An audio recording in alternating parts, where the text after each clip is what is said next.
बेखौ मेसिनखौ बानायनायनि उनाव बे मेसिनखौ आरो मेसिन मेमराइज खालामनांगोन मेसिनावनो बर' लेंगुवेजखौ मुखस्थ' खालामनांगौ जों बे साथाम कन्टेक्सुएल टिचारजोंनो स्टार्ट खालामगोन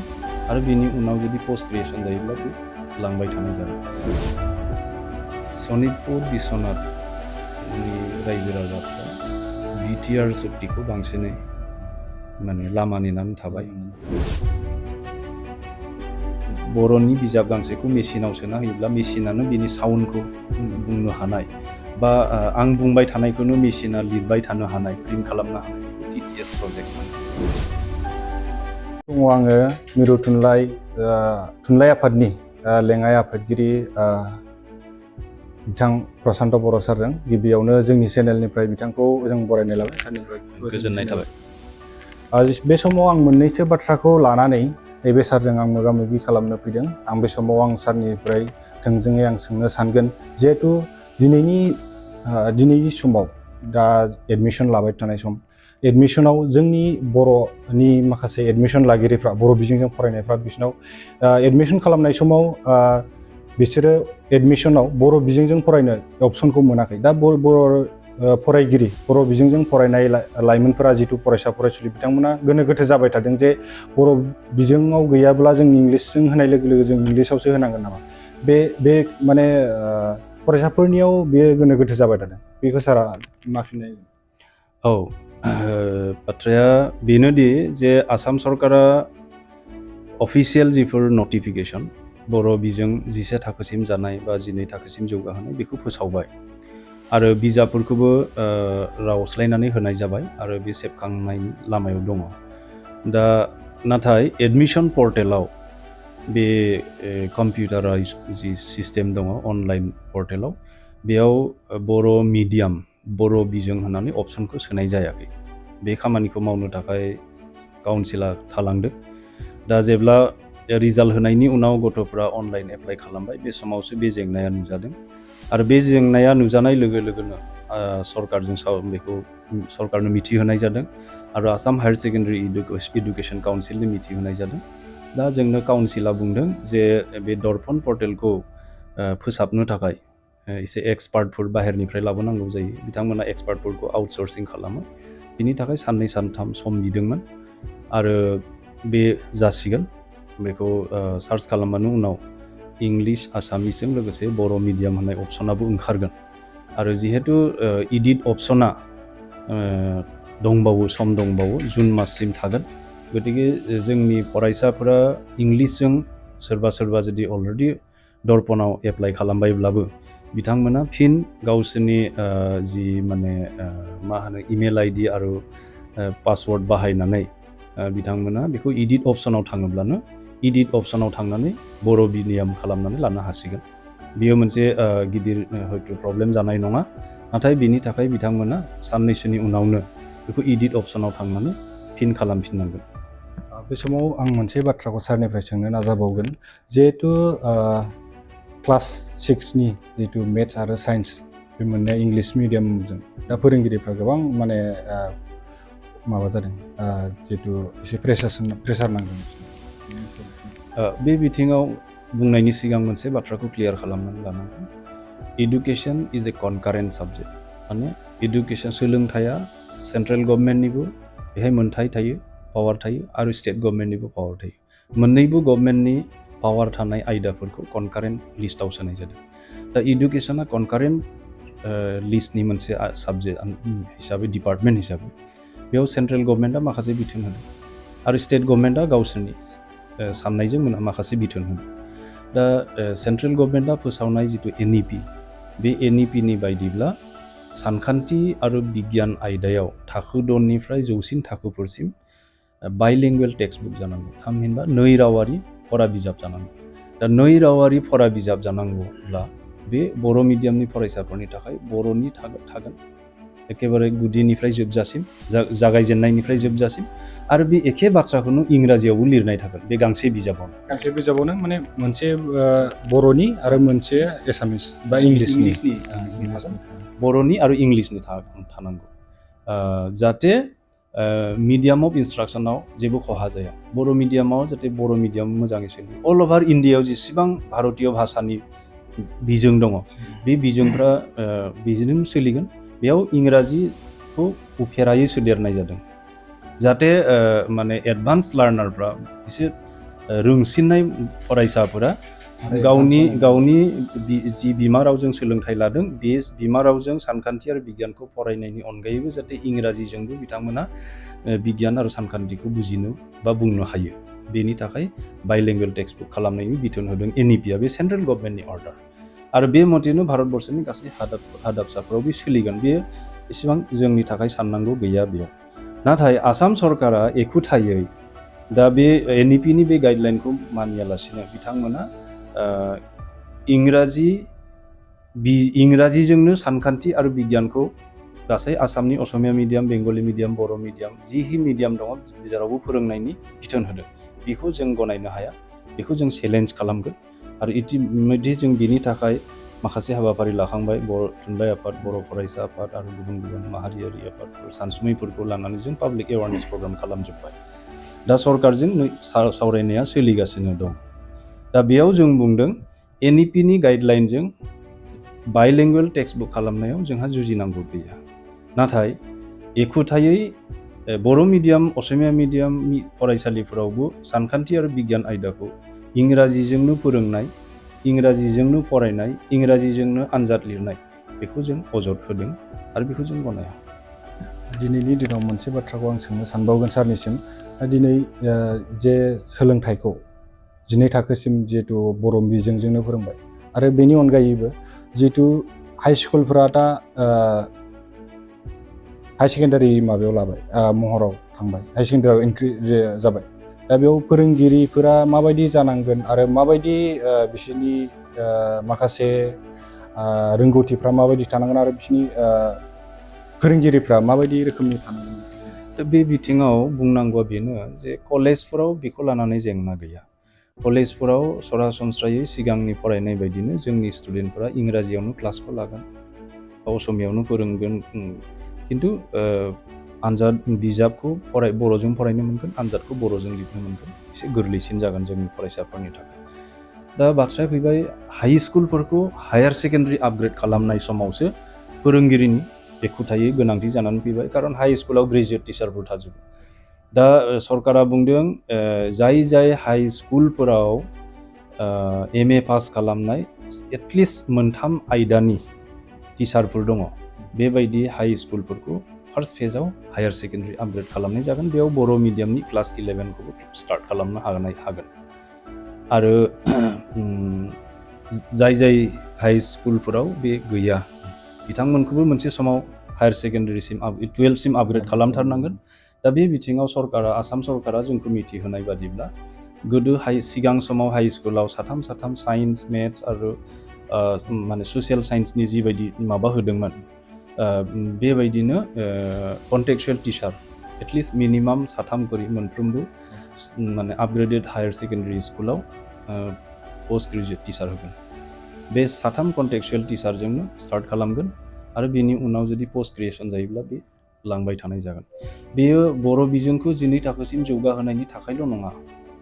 एनइपिनि गाइडलाइनखौ फल' खालामनो थाखायनो जिहेतु मेट्रिक परीक्षा थानाय नङा 9, 10, 11, 12 जोंसो हाई स्कुल जागोन गतिके बे सिनियर सेकेन्डारि स्कुलफोराव पोस्ट ग्रेजुएट टिचारनि गोनांथि जागोन 11, 12खौ फोरोंनो थाखाय गतिके बे आसामनि गासैबो प्रभिन्सियेलाइज हाई स्कुलखौनो मोनसे समाव हायार सेकेन्डारि खालामनांगोन आरो बे गासै फरायसालिफोरावनो गोनां जानाय फोरोंगिरिफोरखौ बेयाव हय बाय भार्चु अफ ट्रेन्सफार खालामनानैबाबो लाबोनानै होनांगोन आरो नङाब्ला कन्टेक्सुवेल मोनसे 3 होनानैबाबो बिनि आंखालखौ सुफुंनो नाजागोन होननानै आसामनि सोलोंथाइ मन्थ्रिया जोंखौ मिथिहोदों दा बे प्रसेसा माब्ला जाफुंगोन बेखौ जों नेनांगौ जाहैबाय बे समाव आं सारनिफ्राय मोनसे सोंबावगोन जिहेतु दिनै जोंनि सनितपुराव होनना बुङोब्ला गोबां फरायसालिफ्रा सरकारि जायाखै दा बिनि सायाव सारा सनितपुर बिश्वनाथनि रायजो राजाफ्रा बिटिआर सुक्तिखौ बांसिनै माने लामा नेनानै थाबाय आरो बिटिआर सुक्तिनि 6.3 क्ल'जआ इमप्लिमेन्टेसन जायोब्लानो बिनि जेंनाफोरा सुस्रांगोन होननानैबो साननाय थाबाय दैदेनगिरिफ्राबो सिगां फोसावबाय नाथाय दासिमबो बे 6.3 माने क्ल'जखौ इमप्लिमेन्ट खालामनो हायाखै समाव जाय सागानारि दैदेनगिरिफोर आफादफोर एज ए होल बर' जाति हिसाबै आं बुंबाय रावखौबो दुसियालासिनो जों हायाखै दा बिनि सायाव सारा बिसोर दैदेनगिरि बिथांमोनखौ माबायदि प्रेसार खालामो दा माने मोनसे माने गभर्नमेन्टजों थानाय हिसाबै आरो जोंहा मोनसे मोननै काउन्सिल थाबाय बे मोननै काउन्सिला स्पेसियेलि बेनि सायाव आसाम सरकारजों सावरायनांगौ जोङो माहारियारि आफाद हिसाबै जोंनिफ्राय दाबिया सानफ्रोमबो थागोन जुजिनाया सानफ्रोमबो थागोन दा सरकार हिसाबैबो जिहेतु स्टेट गभर्नमेन्ट मोनसे थाबाय बिटिआर काउन्सिल गभर्नमेन्ट मोनसे थाबाय बिकेडब्लिउसि मोनसे काउन्सिल गभर्नमेन्ट थाबाय बे मोनथाम गभर्नमेन्टनि गेजेराव मोनसे रोखोमनि खोब इम्परटेन्ट डिसकासन जानांगौनि प्रयोजनखौ आं नुहुरो गोनांथिखौ नुहुरो बिथांमोना पलिसिखौ बानायनांगौ आरो बे पलिसिखौ बानायनायाव मा प्रब्लेम दङ जोंनि माहारियारि आफादफोरखौ लेंहरनानै बिथांमोना सावरायनांगौ आरो जुदि बिथांमोननि गेजेरावनो दासिमबो कनसेन्सास जानो हायाखैबा जोंहा रायजो राजाफोरा आरो जेबो राहा गैया गतिके जोङो खावलायगोन जोंनि काउन्सिलनि दैदेनगिरि बिथांमोनखौ मोननैबो काउन्सिलनि दैदेनगिरि बिथांमोनखौ जाहाथे बिथांमोना आसाम सरकार गभर्नमेन्ट टु गभर्नमेन्ट डिसकासन खालामनानै थाबैनो बे जेंनाखौ सुस्रांनायनि राहा लानांगौ गोबां लाइमोनफोराबो जे टेट पास जानानै दिनैसिम साख्रि मोनाखै बेनि सायाव दा टेट पास जानायानो साख्रि मोनथारनांगोन होननाय खोथा नङा दिनै एमए पास खालामनायनि उनाव गोबां जोंनि लाइमोनफोरा नेट पास जानानै दं खिन्थु गासै नेट पास जानाय स्टुडेन्टआनो माने एसिस्टेन्ट प्रफेसारनि पस्ट मोनाखै जानो हायाखै बेबायदिनो टेट पास जानायाबो गासैबो टिचार मोनजोबनो हायाबो जानो हागौ खारन मोनसे मेरिट अर्डार मोनसे थायो आरो कम्पिउटाराइज सिस्टेमाव दानि मेरिट अर्डारखौ सायख'नाय जायो खिन्थु बे बिथिङाव मोनसे स्पेसियेल कनसिडारेसन थानांगौ मा बर' बिजोंनि पस्टफोराव बर' बिजोंनि बिजाथियानो बांसिन प्रायरिटिखौ मोननांगौ सेथि खाबुखौ बिथांमोना मोननांगौ बिनि उनावसो गुबुन आउटसोर्सिं खालामनांगौ दा जुदि आउटसोर्सिंआ सिगां जाग्रोयोब्ला बर' बिजोंजों उथ्रिसारनाय बिजाथिफोरा थालांनो हागौ खारन बर' बिजोंनि फरायनाय बिजाथिफोरनि पास पार्सेन्टेजफोरा गोबां समावनो खम जायो नांगौ बायदि जाया अब्ला आउटसोर्सिं जुदि खालामनानै सोरबा टेट पास जानाय स्टेट टेटनिफ्राय गुबुन बिजोंनि टेटफोरखौ बर' होननानै लानानै थाङोब्ला अब्ला जोंनि बर' बिजोंनि टेट जानाय पास जानायफ्रा थालांगोन बे मोनसे आरो गुबुन मोनसेया जाहैबाय बिटिआर काउन्सिल गभर्नमेन्टआनो जा आसाम सरकारानो जा टेट माने भेकेन्ट पस्टखौ आबुङै फिलआप खालामनो हायैनि कारना जाहैबाय हाइ कर्टनि इन्टारभेनसन दा गोबां समाव माने जेब्ला स्टेट टेटफोरखौ होनो सानो अब्ला काउन्सिल बर' बिजोंनि टेट पास जानाय माखासेया बेहाय कर्टआव थाङो आरो जुदि बर' बिजोंनिखौ होनो सानो अब्ला बै सि टेटफोरा कर्टआव थाङो बेबायदि बे बिजाथिफोरनि लाइमोनफोरनि गावजों गाव आयेनारि बेन्दोङाव बे सिस्टेमखौ लांबाय थानायनि थाखायबो जोंहा गोबां खहा जादों आरो बे गोबाव सम लाबाय थादों जेब्लानो बे आयेनारि माखासे माने जुजिलायनाय बेखौ मोनसे माने गनायलायनायनि गेजेरजों खौसेयै सानलायनायनि गेजेरजों बिथांमोना आवगायगोन अब्लानो बिथांमोननि टेट पास जानाय बिजाथिफोरनि जेंनाखौ सुस्रांनाया गोरलैसिन जागोन आरो जेब्लासिम बिथांमोना आयेनारि गावनि स्वार्थनि थाखाय आयेनारि जुजिनायखौ बिथांमोना लांबाय थागोन अब्लासिम बेबायदि अलखदा जोंनि गेजेराव थाबाय थागोन बिटिआर गभर्नमेन्टआव जे मोनसे दङ जे जेब्ला गोनांथि जायो अब्ला बिटिआर गभर्नमेन्टआ टेट फाथिनो हायो बेनि सायाव ना बिटिआर गभर्नमेन्टआ टेटखौ गाव गोसो बायदि फाथिनो हाया टेटखौ गाव अब्लासो फाथिनो हागोन माने जेब्ला स्टेट गभर्नमेन्टनिफ्राय एप्रुभेलखौ मोननांगोन इडुकेसना ट्रेन्सफार्ड साबजेक्टब्लाबो फाइनेन्सआ काउन्सिलनि थाखाय ट्रेन्सफार्ड साबजेक्ट नङा दा बिटिआर काउन्सिला जिखुनु मोनसे साख्रि होनांगौब्ला बिनि दरमाहाया स्टेट गभर्नमेन्टनिफ्राय थांनांगौ स्टेट गभर्नमेन्टनिफ्राय दरमाहा थांनांगौब्ला आसामनि फाइनेन्स डिपार्टमेन्टआ बै भेकेन्ट पस्टखौ बेसेबां माने फिलआप खालामनांगौ खालामनाङा बिनि मोनसे एप्रुभेल हरनांगौ जायो एसआइइउ एप्रुभेल हरनांगौ जायो आसाम गभर्नमेन्टनिफ्राय बै एसआइइउ एप्रुभेलखौ नांगौ रोखोमै मोनैनि थाखाय काउन्सिला गोसो जाब्लाबो नांगौ रोखोमै भेकेन्ट पस्ट फिलआप खालामनायानो जा बा गुबुन एपइन्टमेन्ट होनायानो जादों गोबाव जायो आरो दा टेटखौ फाथिनायनि जाहोनावबो बे खोथाया थायो खारन टेटखौ माब्ला लानो हागोन जेब्ला थोजासे बिबांनि भेकेन्ट पस्ट थागोन बे भेकेन्ट पस्टनि एसआइइउ एप्रुभेल काउन्सिला मोनलांगोन अब्ला बेयावसो बेखौ बेस खालामनानैसो बिथांमोना टेट फाथिनो हायो दा बे एप्रुभेलखौ नांगौ बायदियै बा बुरजा बिसानाव मोनलाङैनि थाखायबो बिथांमोना टेटखौ गोबां समाव खुंनो हायाखै। दा बेखौनो ससियेल मिडियानि गेजेरजों बा जोंनि गुबुन मानसिफोरनि सा रायलायनायनि गेजेरजों जोंनि लाइमोनफ्रा बेखौ मोनसे खुद्रिसारनायनि थाखोसिम मोनफैयो। दा बे गासै सिस्टेमखौ गभर्नमेन्ट मेकानिजमखौ बुजिनानै लानाया मोजां। जोबथारनायाव आं मोनसे सोंनो सानबावगोन सारनिसिम जे बर' रावखौ बुहुमनां बा गुगोल एसिस्टेन्टआव सोनाय बे बाथ्रा बेनि सायाव बेसेबांसो आवगायखो जोंनि बे बर' आं जेब्ला गाहाय नेहाथारि बिबानाव दंमोन तरेन बर' बिथाङा आफादगिरि, बे समाव जों बेखौ खौलाय मावदों। दानि गोदान आफादगिरि, गोदान गाहाय नेहाथारि, थामहिनबा गोदान दैदेनगिरि, आं गावबो बे बिबानाव दङब्लाबो आं जोंहा आफादगिरि आरो गाहाय नेहाथारि दं। बिथांमोननि जि प्लेनिं, बे प्लेनिंनि सायाव गोबां सोनारगोन। आंहा फोथायनाय दं जोंनि बर' थुनलाइ आफादनि गोदान बिबानगिरि, दैदेनगिरि बिथांमोनाबो बेखौ कन्टिनिउ खालामलांनो नाजागोन। आरो इट टेक्स टाइम। जों दा बड'लेण्ड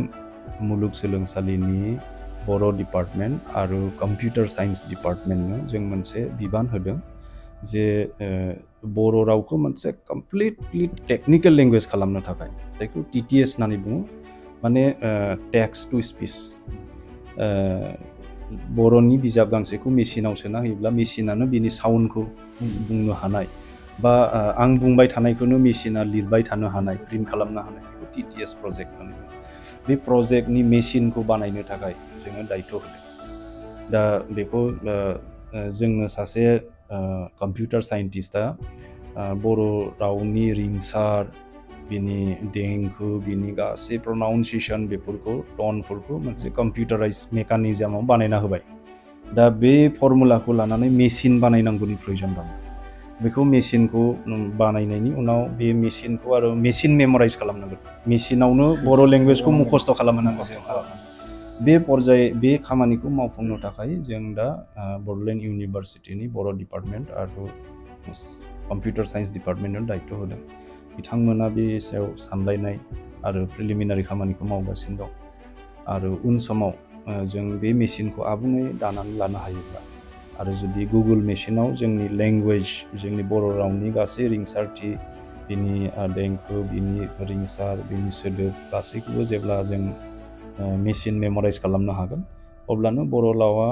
माने बे मोनसे कमप्लिटलि टेक्निकेल लेंगुवेज जागोन आरो बे बुहुमनाङैनो अट'मेटिक गोसारगोन। गोजोननाय थाबाय सारनिसिम गोबां बाथ्रा मोनथिनायनि थाखाय। जोंनि चेनेलनिफ्राय नोंथां गोजोन हामलायनाय थाबाय। Thank you.